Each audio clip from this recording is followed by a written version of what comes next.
Hi everyone, welcome to Wandering DMs. I'm Paul. And I'm Dan. On this episode of Wandering DMs, we have special guest Landon Schurtz, who is a professor of philosophy at Tulsa Community College, and he does work in design, aesthetics, and motivation specifically for role-playing games that I really hope we can get into this week. So, Landon, thank you so much for joining us. Well, thank you for having me. It's a real pleasure to be here. This is really special for me in particular because Landon is one of my best internet friends, and we have chatted by email and blog posts for many years at this point, and we have never heard each other's voices. We've never actually spoken voice to voice ever. So this is actually a really kind of special treat. And we like to think on Wandering DMs that we have thoughtful discussions. And I don't know if it might be a secret to our viewers. I myself actually have a philosophy degree. Originally, was my first college degree, as a matter of fact. And this is an interesting year. There's a lot of kind of intense discussions about how gaming is changing or needs to change.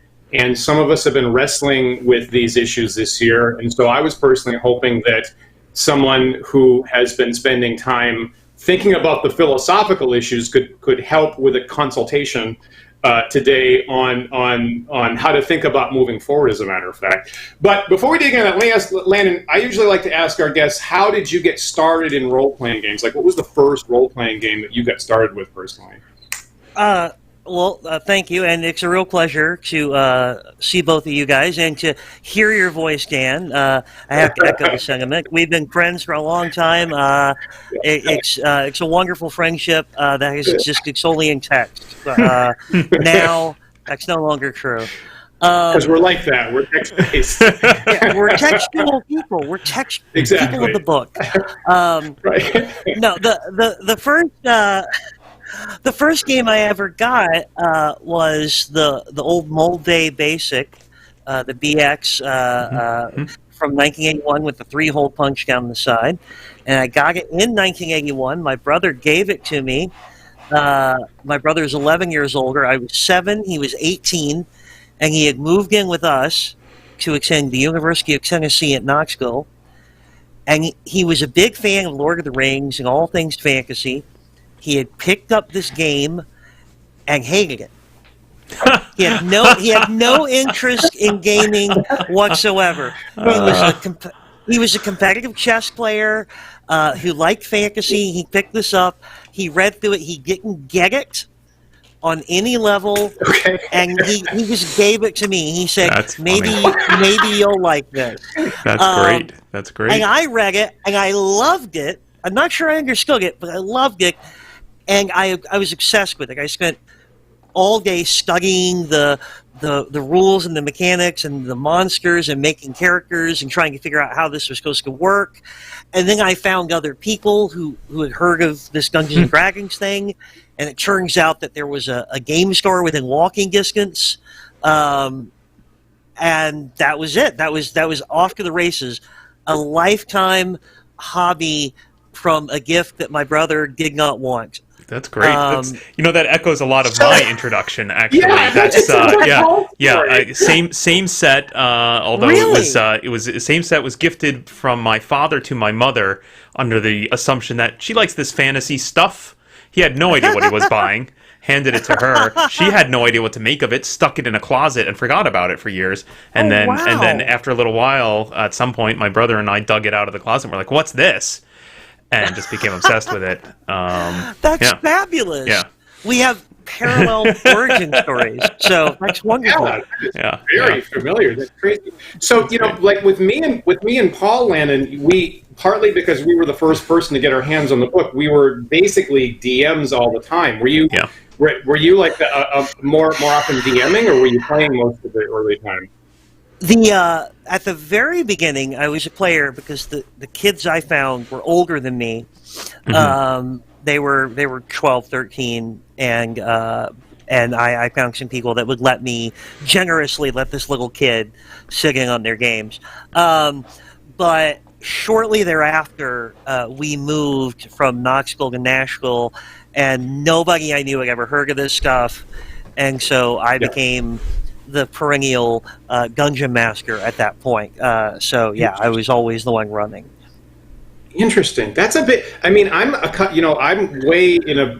I grew up in a really rural part of Maine, so I guess for me, I'm not super surprised that nobody had heard of it. But for like a big city like Nashville, I'm kind of surprised that there wasn't more of a community to fall into. Yeah, I mean, there was eventually. By the time I was about, I guess, 13 or 14, a game store opened, Games Extraordinaire, which was eventually sold and changed its name to Gamekeep. But we all started flocking there on Friday nights to play. Just dozens of people would show up in this tiny little space, and we'd all play until, God knows when. The store had been closed for hours, and we're all still there gaming. So yeah, that was. It took a while for a community to really develop, I think. It's the Moldvay basic set is a great set to start with. It actually wasn't my first set.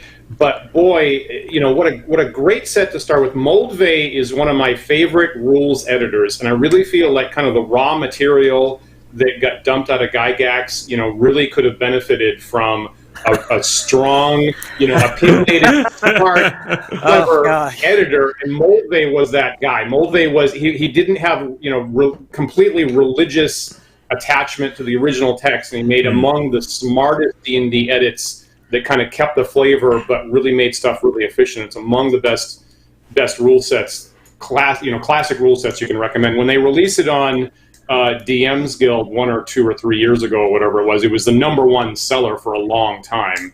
And unsurprisingly, me. Yeah, I agree. Well, it's a really great look at that.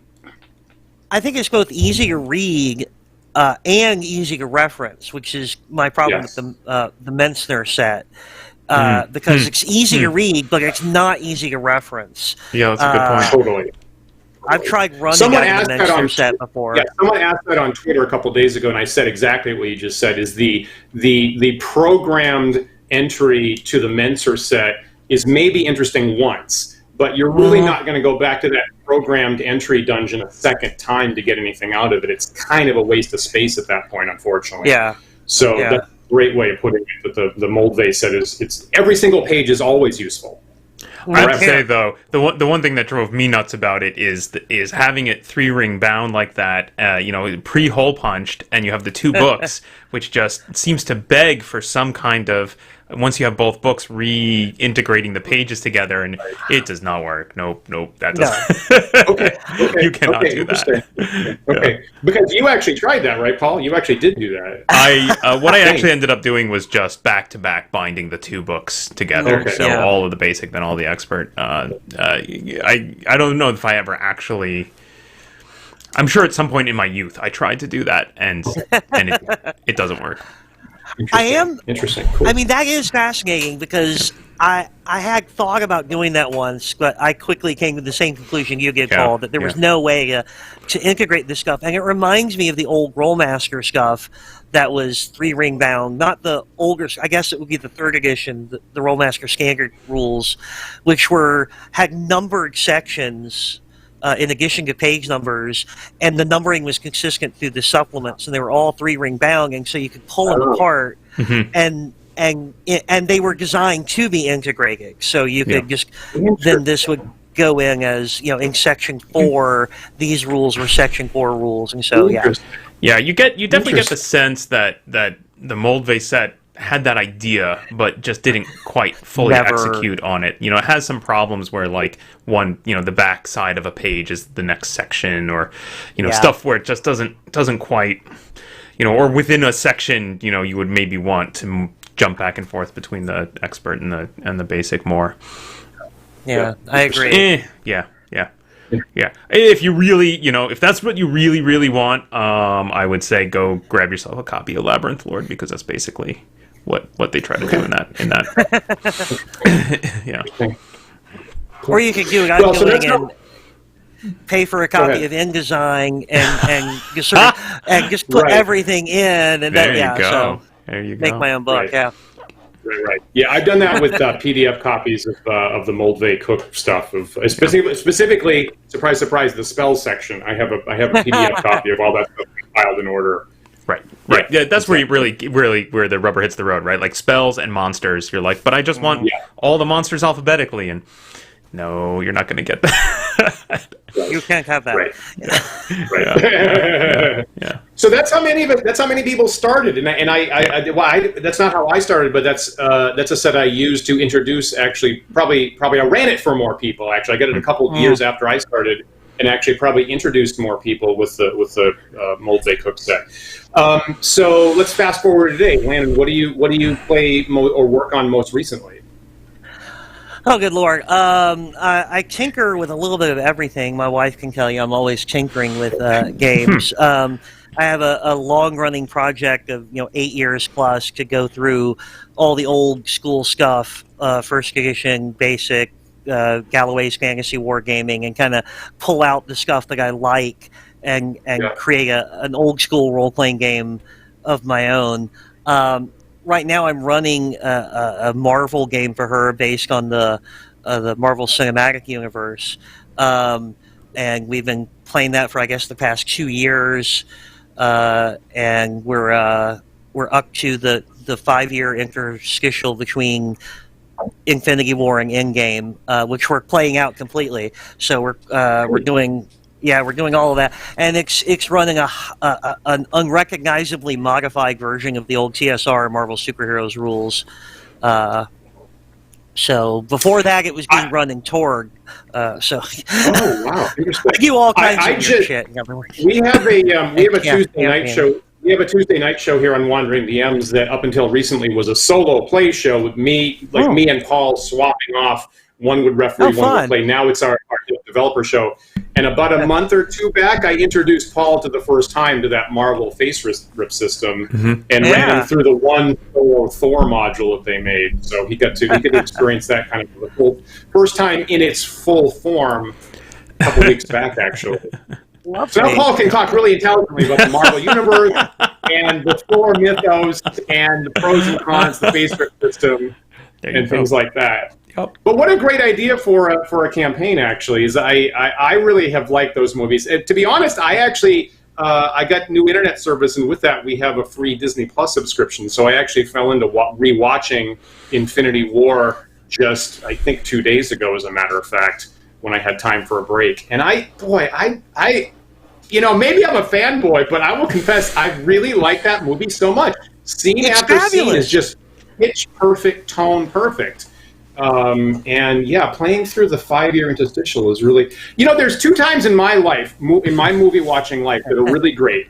Of a movie that has a really strong series that was thought out in advance and ended with a really legitimate cliffhanger that we had to wait for a year and was on our minds. And the first time was the gap between Empire and Return of the Jedi. Yeah. Right?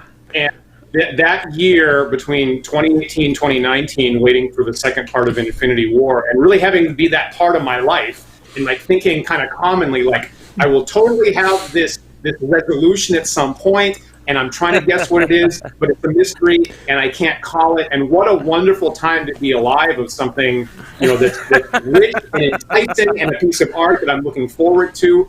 And that's the only 2 times in my life that I've experienced that, frankly.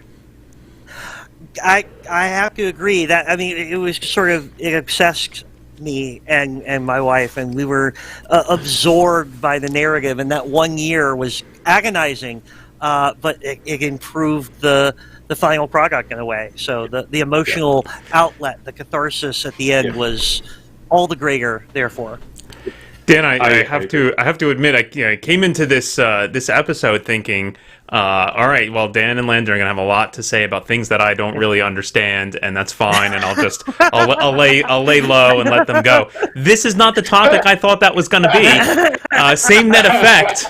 But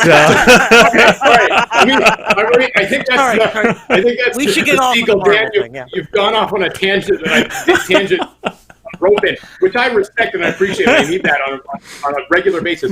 So let's pull this towards the direction that we thought it was going to be. Is relying on Landon's philosophical work in games and role-playing games specifically. And so one thing that I was reading last night that you shared with me, Landon, is you have a paper called "The Distinctive Nature and Appeal of Role-Playing Games" that is going to be presented in an upcoming Now web conference. And Paul, I don't know if you have the Yep, got that right here. And so that is the Philosophy of Games workshop conference. And to be clear, it's not the philosophy of the company Games Workshop. It's a workshop on the philosophy of games. And we're very grateful for the American Society for Aesthetics providing funding for that, and University of Central Oklahoma for taking the point and hosting and organizing it. It was going to be held at UCO before budget apocalypse, and Interesting. So why do we play role-playing games? Like, what ultimately? Why are we attracted to this, and why do we spend 8 years or 20 years working and fine-tuning this? And it's such and apparently, like, I didn't really realize what an incredibly massive problem it is to define what games are philosophically. Right? Am I right about that? Absolutely. How would you define? Right a second. If someone pulled a dagger to your throat and said, "Define what games are," Landon, what would your answer be to that? So the real challenge there is to get past the surface things, or to get past something that's circular, like, games are a form of play. It's play. Games? You don't want to do that. You don't want to do that. Right. The challenge is to dig down. And Bernard Sukes, and following on his work, T. Wen and some other people, I think, are on the right track when they talk about games as a form of striving for something. Striving is the word they like to use. So exerting yourself in an arbitrary fashion. And this is nicely distinguished from, like, exerting yourself to get money, or exerting yourself to get a result, like getting in shape or something like that. This is an exertion for something that is, in the grand scheme of things, meaningless. I want to hit that 2-point shot in this game of basketball, or what? I'm not a sports guy. I want to hit this 2-point shot. Why? Because it's 2 points. What do the 2 points get you? Do they come with cash and prizes? No, it's just 2 points. And if I can win the game, what happens if you win the game? I win the game, right? There's no. Why do you want to win the game? Because I want to win the game. There's nothing really behind that. So we set up these arbitrary goals for ourselves, and then we pursue them, like, with passion. As I said before, my brother's a competitive chess player, and sometimes he's in a tournament for prizes, but most of the time he's not. He's playing just to win the game, and good Lord, I mean, the intensity and concentration and focus with which he tries to achieve this completely arbitrary goal. There you go. So arbitrary striving, that's a game. It's interesting, because it touches on, sometimes in the past I've interacted with people that are just not into the gaming hobby. Yeah. And right, yeah. Absolutely. This isn't a theoretical conversation. I've absolutely had people say, "Why do you do that?" And I kind of stumble over it, right? And some of us say, "Well, it's fun," and I personally don't feel that fits the bill either. And then probably their second question is, "Do you make money at it?" And I'm like, "Well, no, not no." And they're just like, "Well, I don't understand why anybody would do such. I don't see why you're spending any time on that at all." So sometimes it helps to have this advanced thinking of it, because I've totally been asked this question and then stumbled over it. You're like, absolutely. Well, I think one of the important things to remember is that as games are a subset of play, everybody plays. All animals play. One of the surprising things when I lived out in the middle of nowhere in Tennessee was to discover that even cows are not interesting animals. They stand, they eat, they lay down and sleep, whatever. But baby cows frolic. They play. So, all young play. And what they're doing is pointless. I mean, they're just expending calories to no result. There's no payback for it. But they need the stimulation. And all people play in some sense. I mean, even if you've ever avoided stepping on a crack or stepped on only certain tiles in a store just to see if you could, you are at that moment arbitrarily striving. You have made up a little game.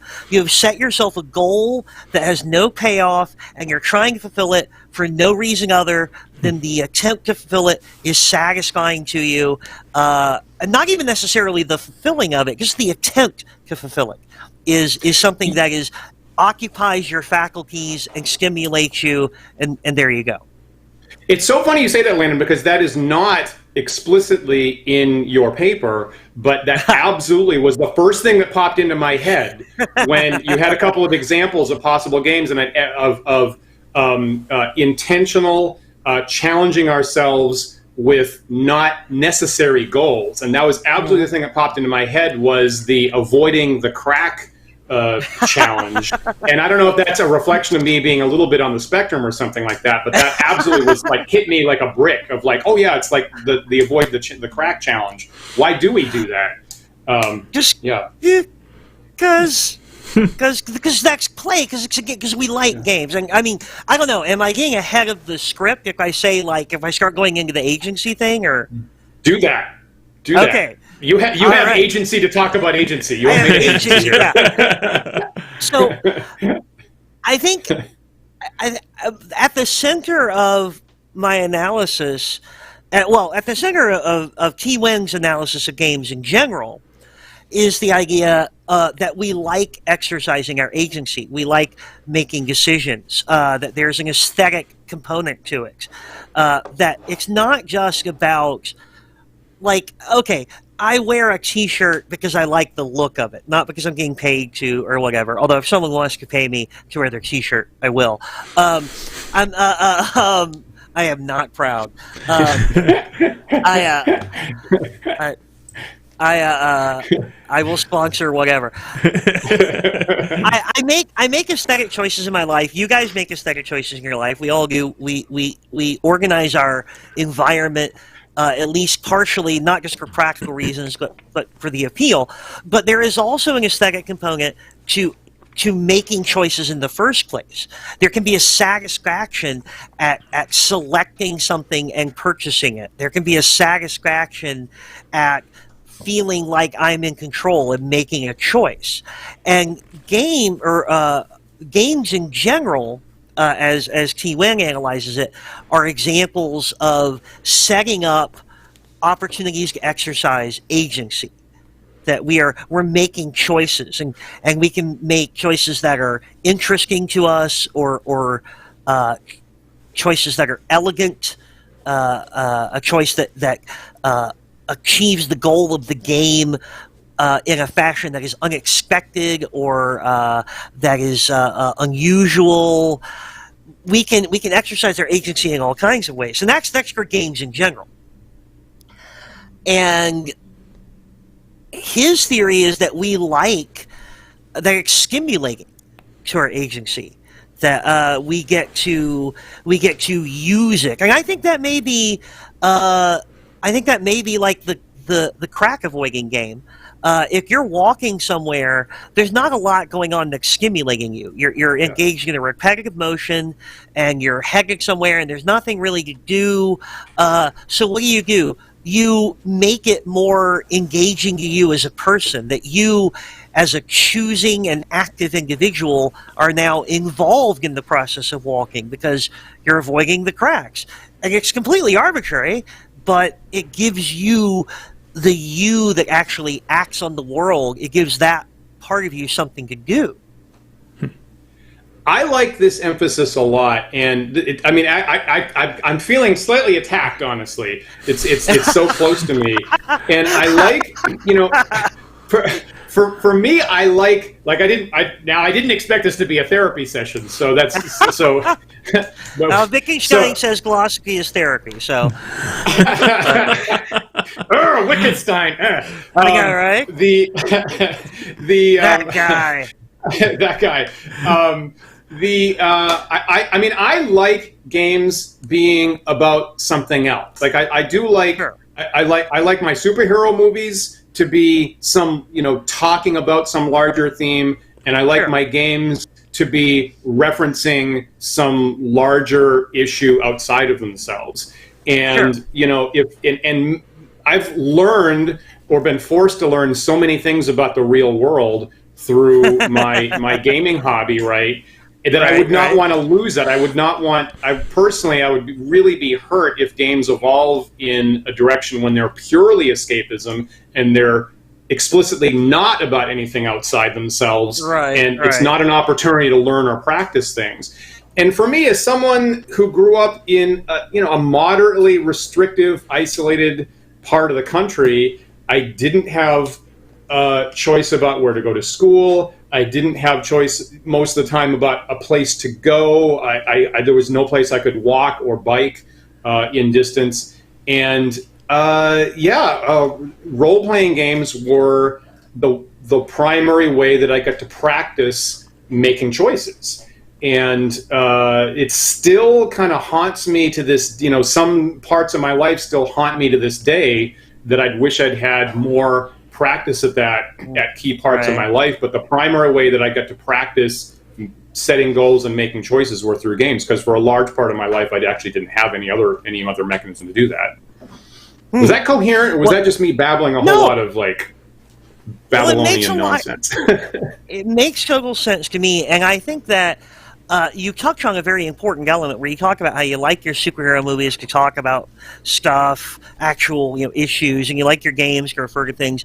It's important to remember that it's not the only function of games, or it doesn't have to be. Just like in a work of art, like look, Moby Dick. Moby Dick has lovely prose, and you can read it to appreciate the prose, but you can also learn about how to process whale blubber. Apparently, there's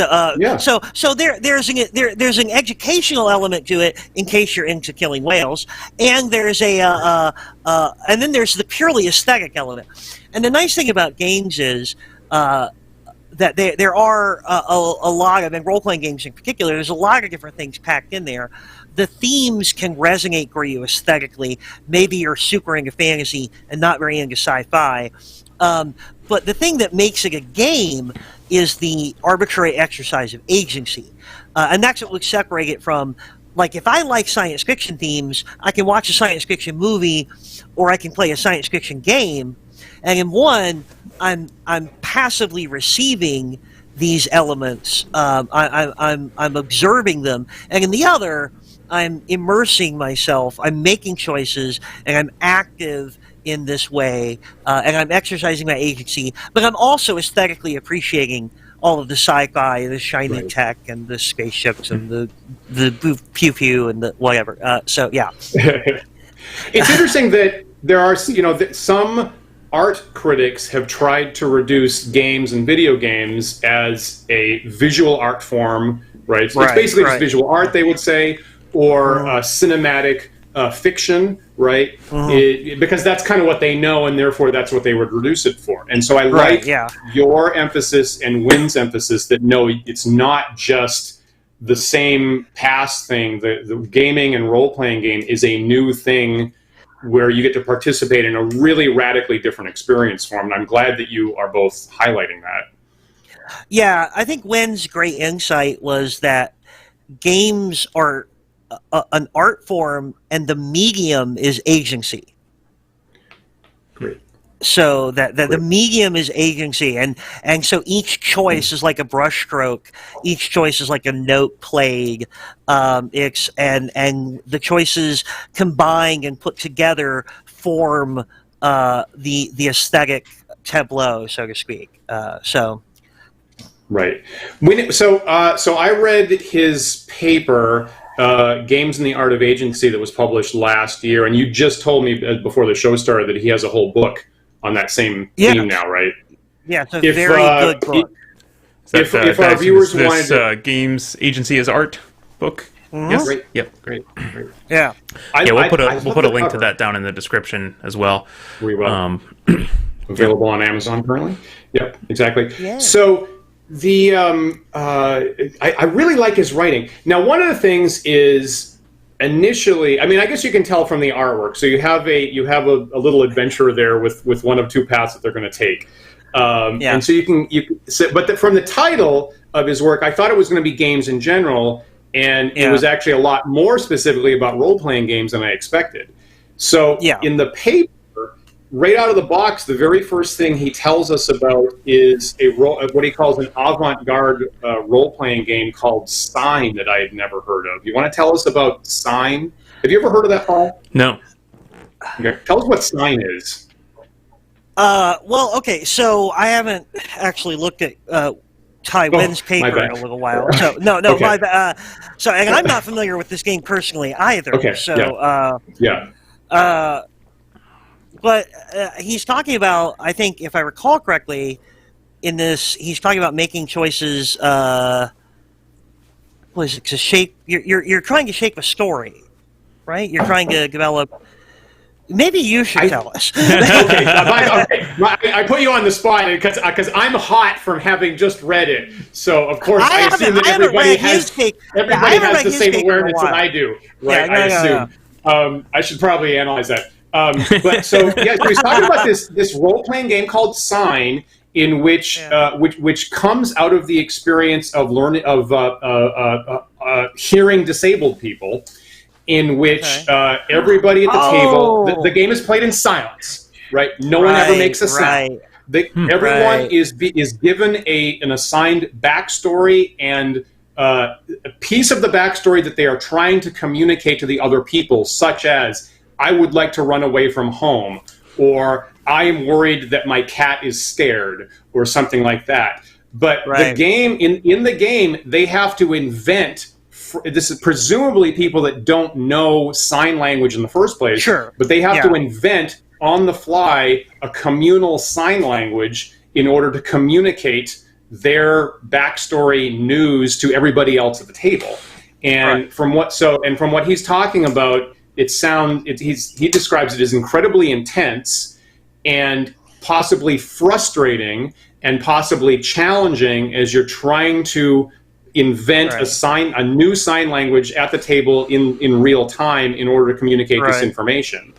And he says that there's moments, there's surprise breakthroughs and magical iterations on the signs that you've come up with so far, and then moments of frustration. Then you finally have a breakthrough, and it's kind of this amazing moment in that game. And it sounds hard and challenging and intense and mind expanding on what the experience is for people that can't talk together. So I thought that was it was an interesting example of a game being hard. A game being hard, right? And not necessarily just entertaining and providing everything that you want, but actually a game whose value is partly because it's hard. Right. Well, and that's so. There's a couple of things there, and I there was something I was waiting for you to say, and you didn't. But I feel like you're thinking it really loud, and I feel like you're thinking, but I wouldn't call it a role-playing game. That's a good question. I don't think. Okay, interesting. Okay. Based on my analysis, I would not call it a role-playing game, even though you're taking on a role. Yeah. And we'll get into that in a second. But I think it's important that the striving. I mean, that's part of the point. If a choice is too easy, or if a goal is too easy to accomplish, there's no exercise of agency. So that does frustrate some of the fun, right? I mean, I'll tell you what. I'll make up a game. Paul, just tell me that you won. I won. Okay, you won. That was the game. All you have to do is say you win. Not a very fun game, is it? No. Okay, so there you go. But you exercised your agency. You decided you won and told me. And that was so terrible game. Terrible game. Just not a good game at all. But yeah, you have to. But a game. You would define it as what we just did as a game. Yeah, you exercise agency for an arbitrary goal. Okay. and just completely pointlessly. So I'm curious about that aspect of it being pointless. So one of the things I keep thinking of, like even when you were talking about the the young calves, playing and burning calories for no purpose whatsoever. To some degree, though, isn't there some aspect of learning there and some aspect of competitiveness, right? Even if it's just competitiveness with yourself, right? Like the 2-point shot. Why do you want to make the 2-point shot? Well, part of it is to get better at making the 2-point shot, right? So that I can make more of them than other people or make more of them than me from the past. Absolutely. And that may be part of I guess you might say, a meta game, a larger game, because ultimately, if I'm getting better at making 2-point shots, it's so I can make more 2-point shots. And unless there's a long-term goal of becoming an NBA player and getting money from that, it's still an arbitrary and pointless thing to do in the grand scheme of things. But I do think you're right. There is some kind of functional purpose at a deep level. This has always been one of the things that's bedeviled aesthetics and philosophy of art, where people are like, art doesn't serve a purpose. It's just there to stimulate us, and we enjoy it.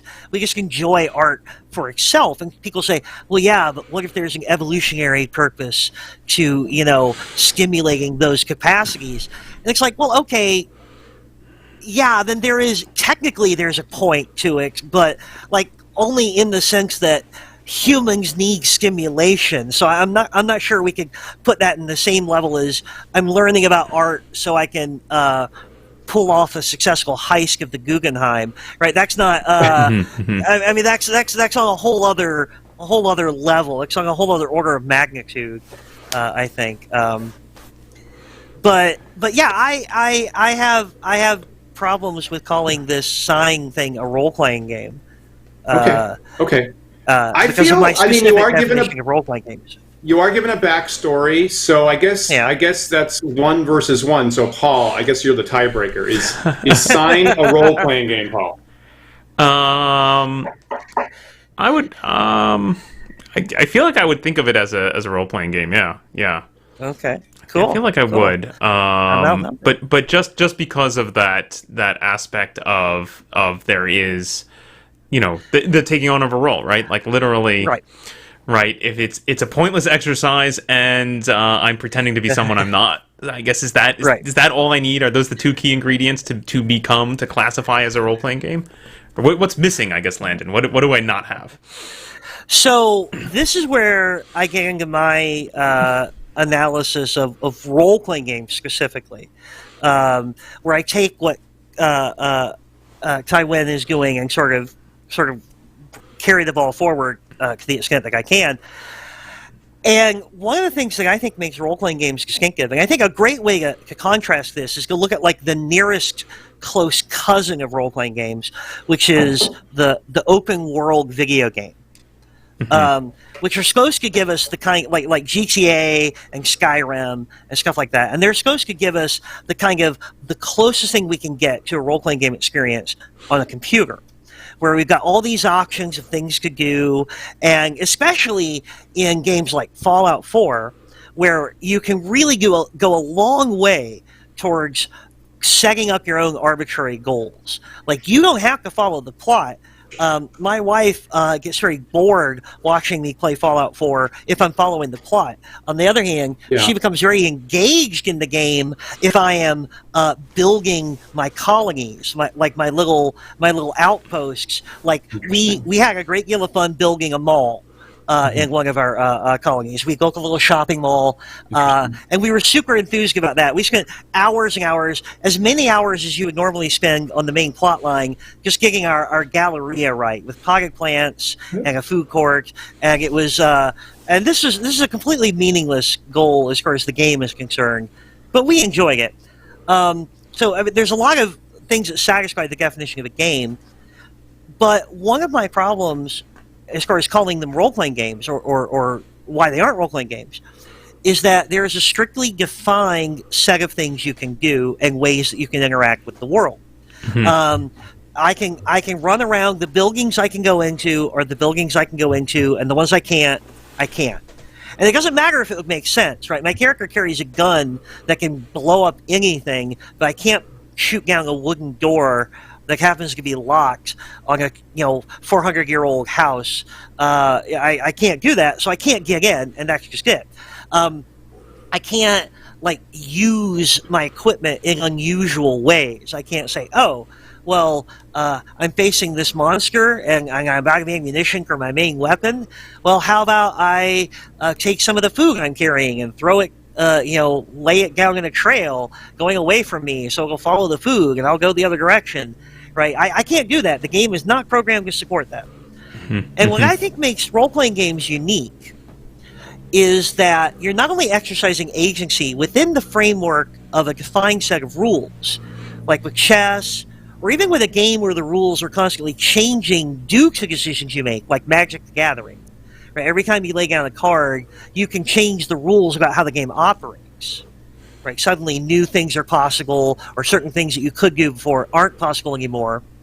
Role-playing games are polymorphous in the sense that we are taking a very core set of rules and using those to negotiate new rules and new goals and new ways of interacting.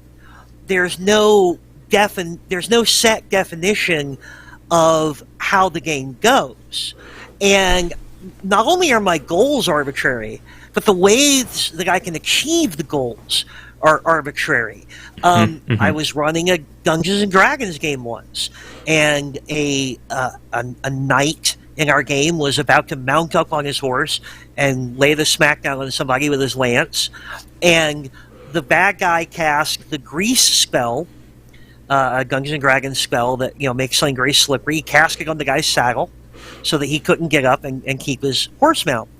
Now this guy had a magic item, Universal Solvent, which is meant to dissolve, which is in Dungeons and Dragons is meant to dissolve any kind of glue or bond or anything like that.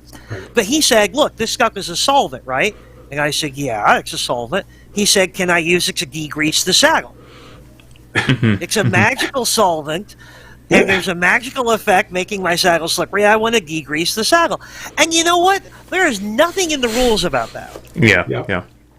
And I said, sure, this just makes sense. Right. Given the definitions within the game of the things involved, it makes sense. And that's how role-playing games are supposed to go. There is a linguistic, rather than algorithmic, negotiation that goes on between the dungeon master, or the game master rather, and the players of what is happening in the world. And the rules of the game and the mechanics of the game can shift and change and be applied in novel fashions. And I think that's why I think Sighing isn't a role-playing game. You are given a role, yes. You're given a role, but the rules of the game are fixed in one place, and the goal of the game is fixed. There's no way to negotiate a new goal for yourself, and there's no way to alter the rules of how the game is played. And I think those are key elements of classic role-playing games, that they're recursive in them upon themselves.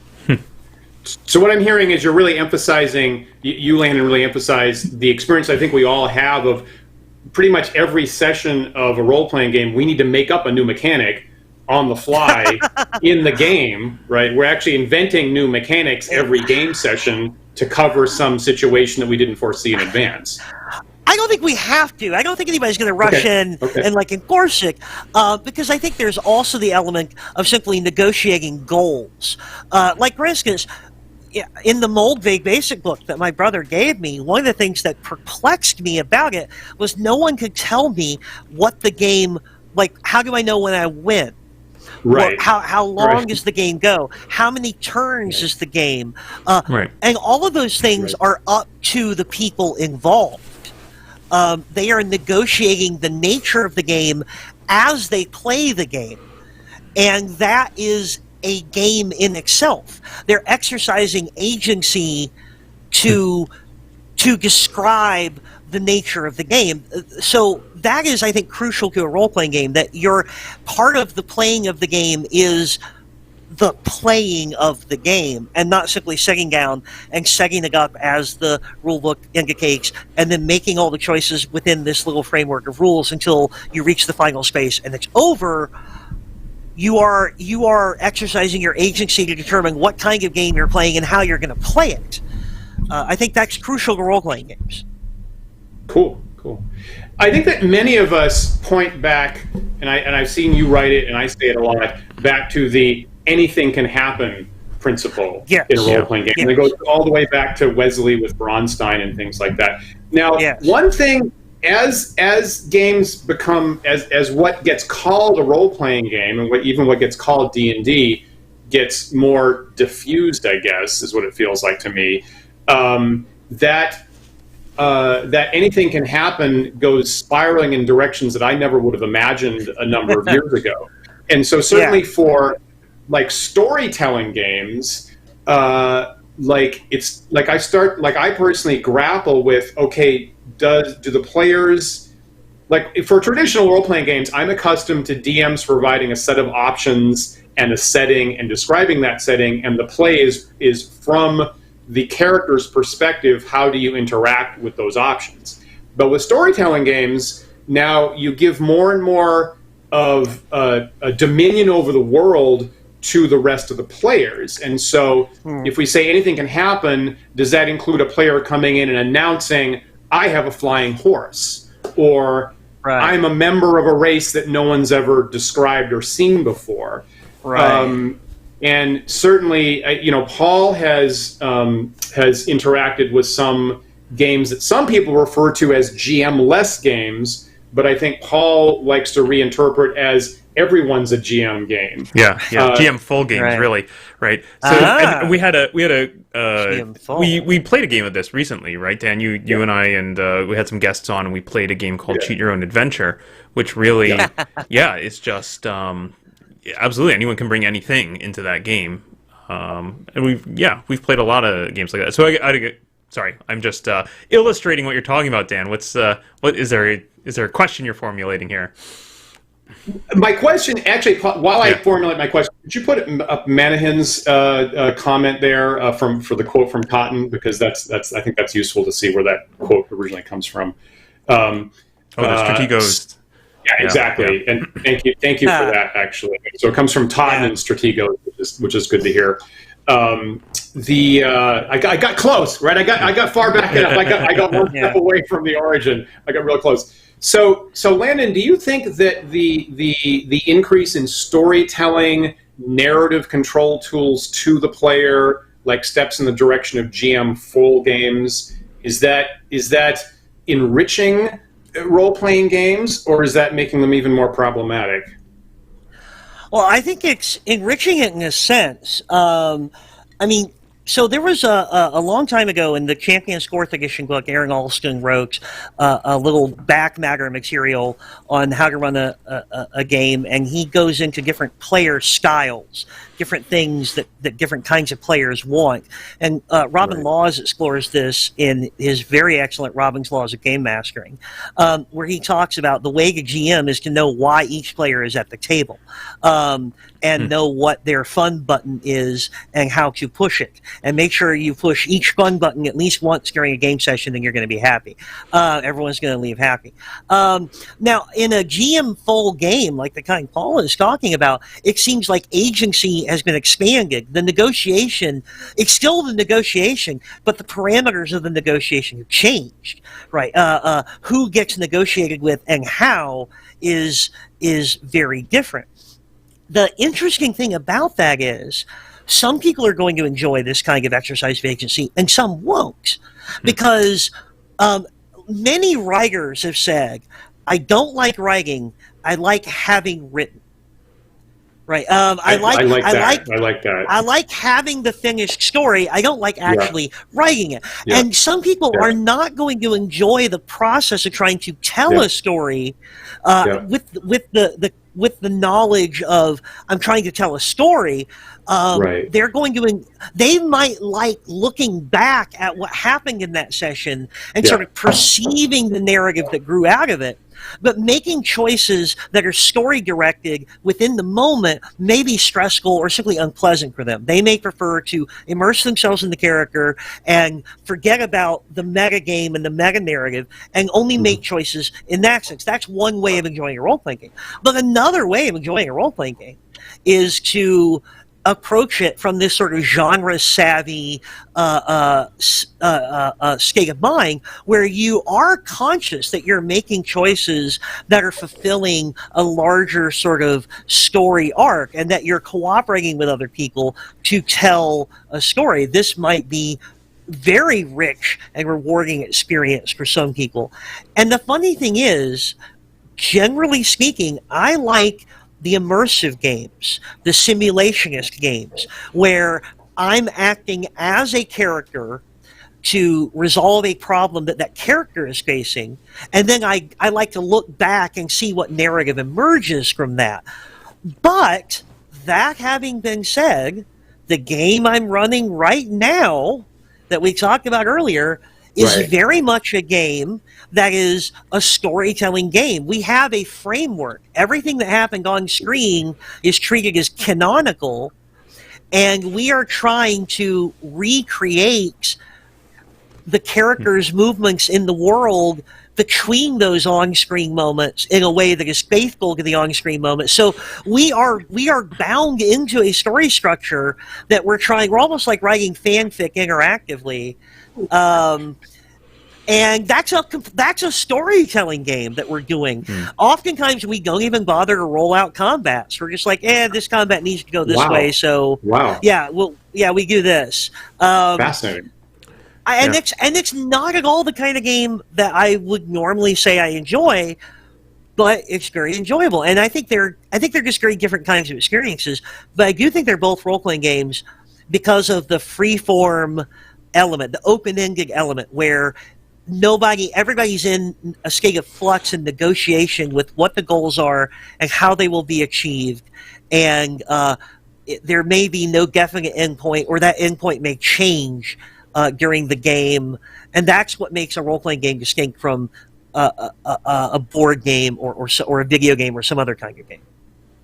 I feel it's useful to have this observation of a continuum between immersion and storytelling. As a normal person in the world, I don't have control over my environment, and so I mean, it's useful for me to practice and play at that. Somebody once said the crucial experience of human finitude. Which is whoever said that, which is pulling in a different direction from we're all master storytellers with narrative control, and so maybe making a conscious decision. And I'll agree with you, Landon, that when Paul and I with some of our friends played Cheat Your Own Adventure on this show a couple weeks back. I enjoyed I enjoyed it way more than I expected. Now, one thing is it was very rules light. It was one single sheet of paper. And so with storytelling games, I get concerned about the burden of meta-mechanical rules that everybody has to digest to interface with. But if it's incredibly lightweight and everybody can immediately pick it up, we had a great time with that. I mean, that's... I think Landon was talking earlier about like the art of GMing and being able to sort of know what everyone's fun button is and how to push it, right? Those style of games, I think, actually are a little bit more narrow in who they appeal to, right? You have to have the right group who's all going to enjoy that sort of thing. I think there are certain players, and I think Landon was alluding to this earlier, of who like to experience the story of a game, but don't really want to be put on the spot to have to contribute to it, right? They would love nothing more than to sit down and hear a GM who's actually already thought out a huge, long plot line, something that some folks may say, it was a little railroady. That might be actually be their tastes, right? So I think, I don't know, learning what your group is after and what they enjoy, I think is hugely important to making the game fun for everyone. I 100% agree, and I think what's important there is that you can have someone who might enjoy this very railroady plot because the way that they can interface with it is by just immersing and making character-driven decisions, Right.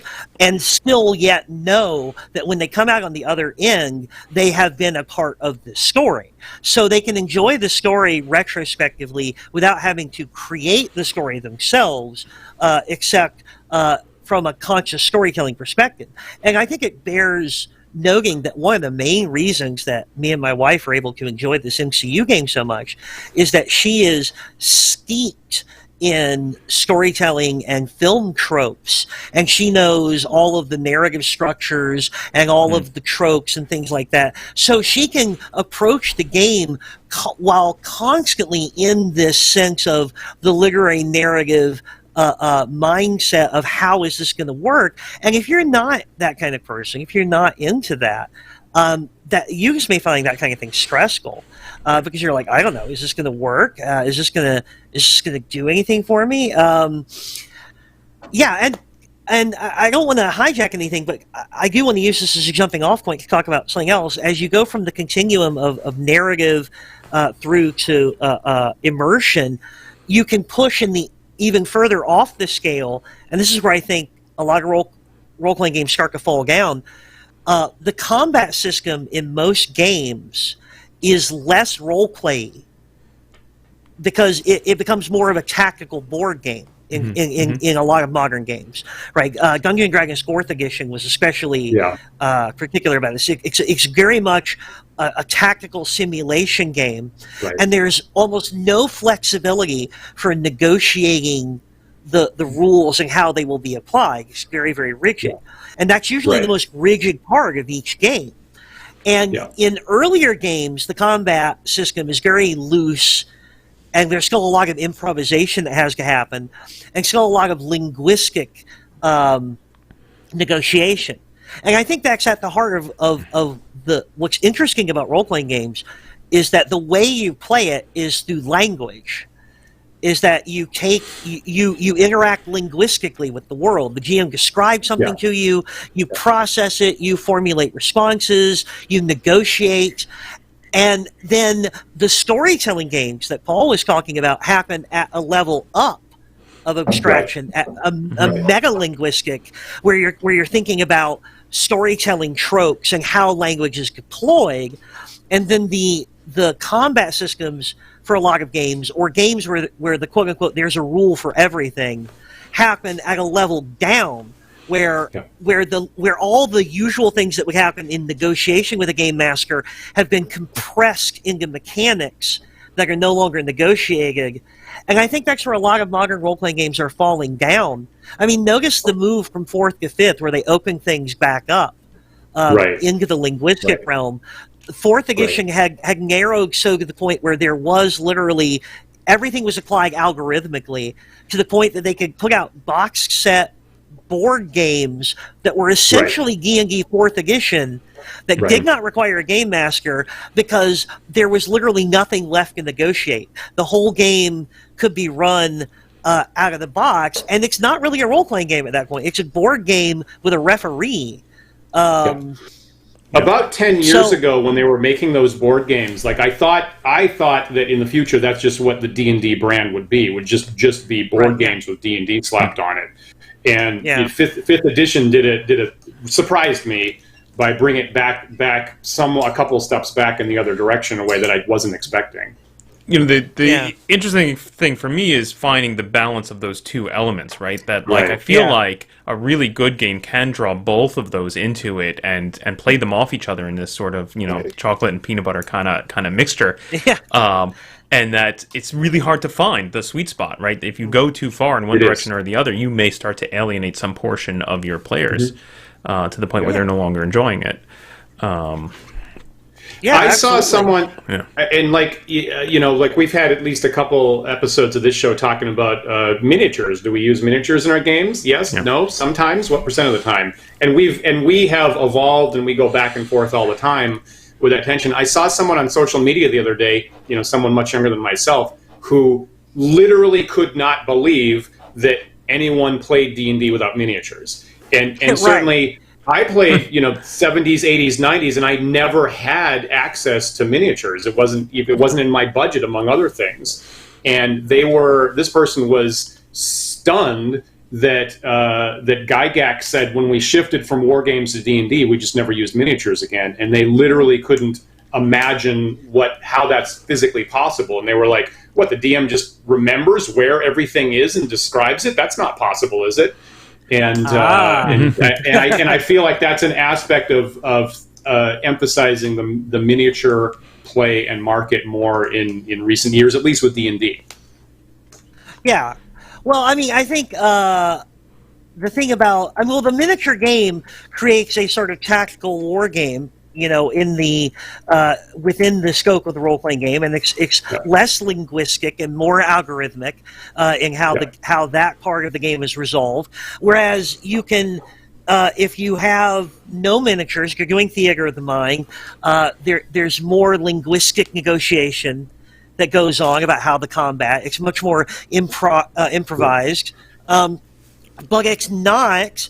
As Paul pointed out, there is a balance to be struck. There are still some rules and mechanics that have to be, that you have to pay attention to. It isn't. We haven't yet reached the point of Paul says I win and he wins. Right there, the game is more complex than that. Right, it is on the continuum. Right, it's from Paul says I win and he wins, all the way down to there's a rule for everything, and no GM will ever be needed to interpret anything.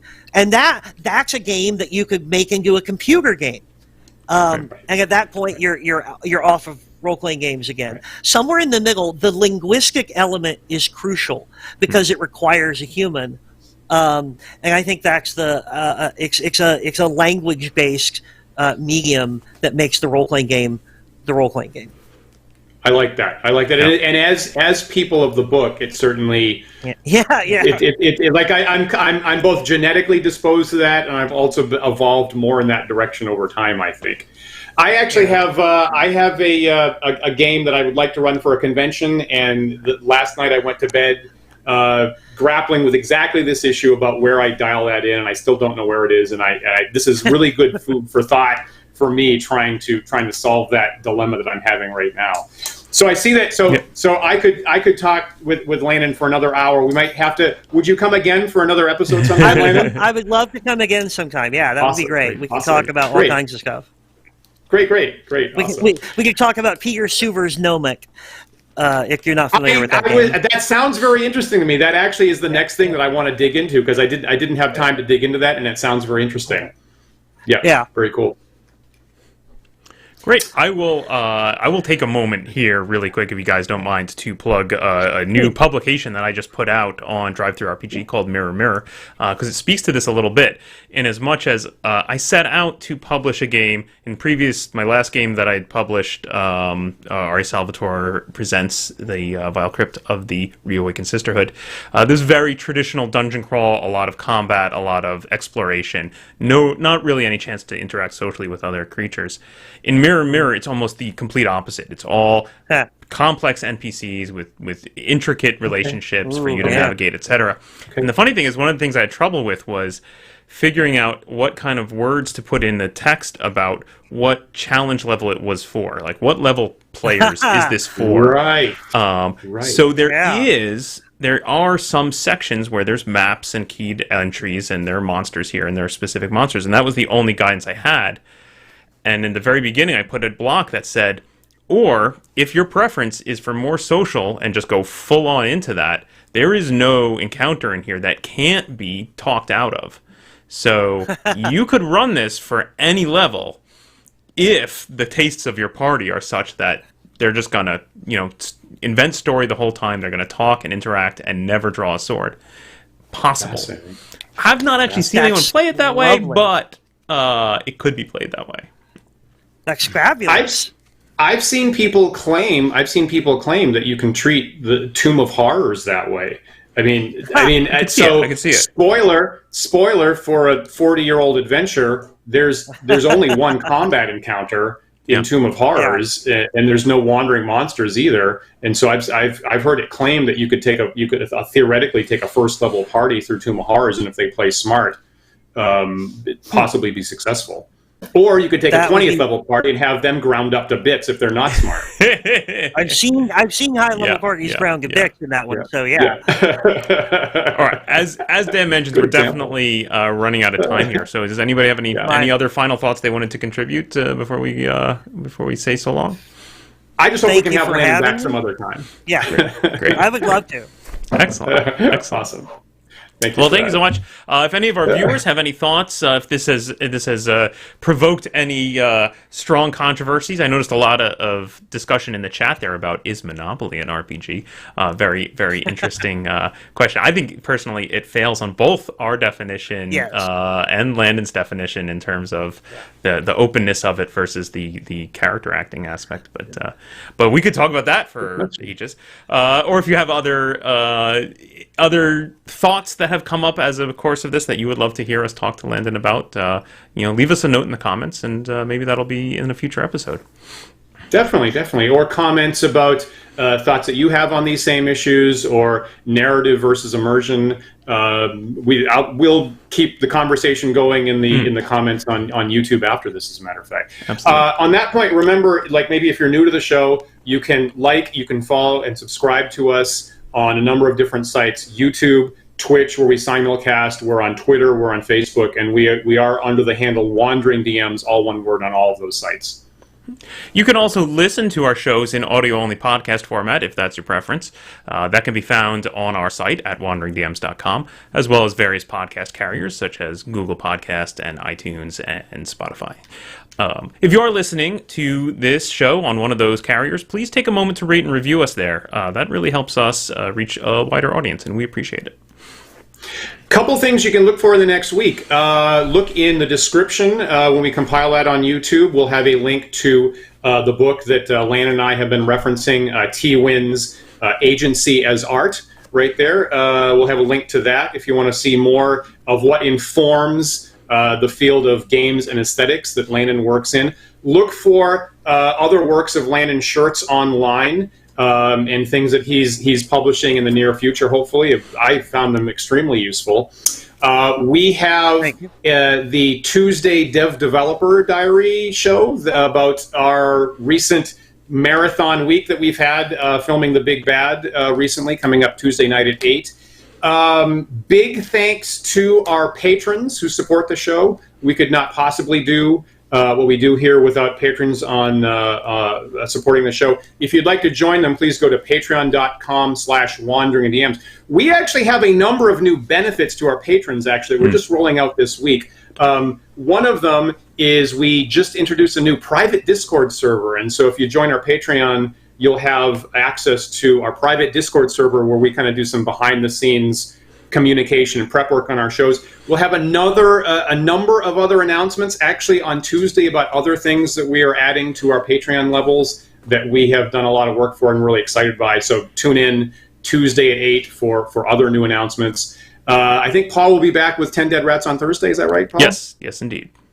2 hours before Critical Role starts, so you can fill in your 8 to 10 Eastern time block with more 10 Dead Rats. We should have more Wargaming Saturday night.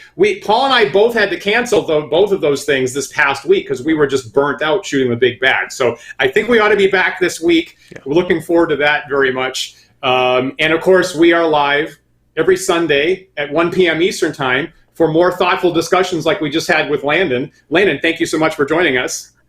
My pleasure. This has been a great experience. It was really great to see you guys, and it's a great show you got here. Thank you for saying that. Yeah. So join us again next week for more thought-provoking discussion. We'll see you then.